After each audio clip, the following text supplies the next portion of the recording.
Welcome to this week's episode of Humans in 5.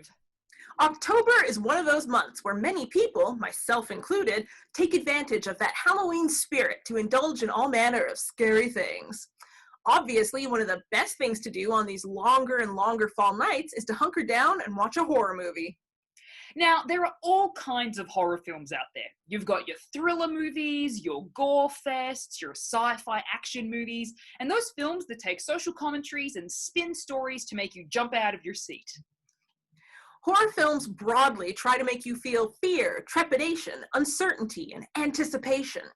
As a genre, horror first emerged in literature, particularly through the writings of authors like Edgar Allan Poe and Mary Shelley. As films came to the big screen in the early 20th century, horror was one of the first genres to make its mark, with classic movie monsters like Dracula, Frankenstein, and the Mummy.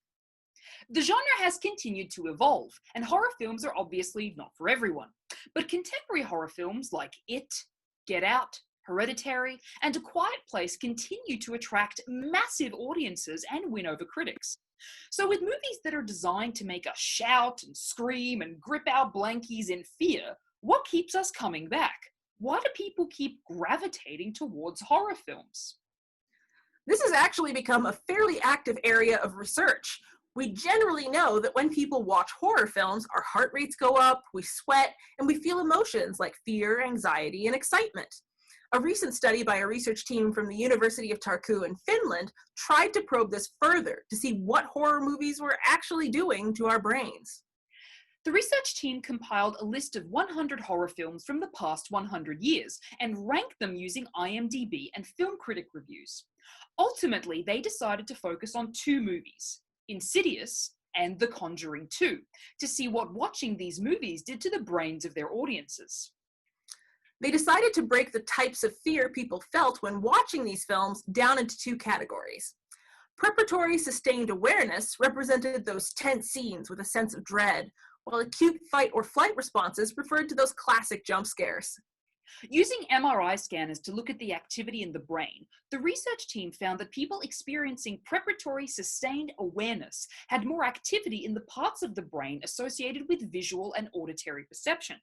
It was like their brains were searching for clues in the scenes to see what was going to come next.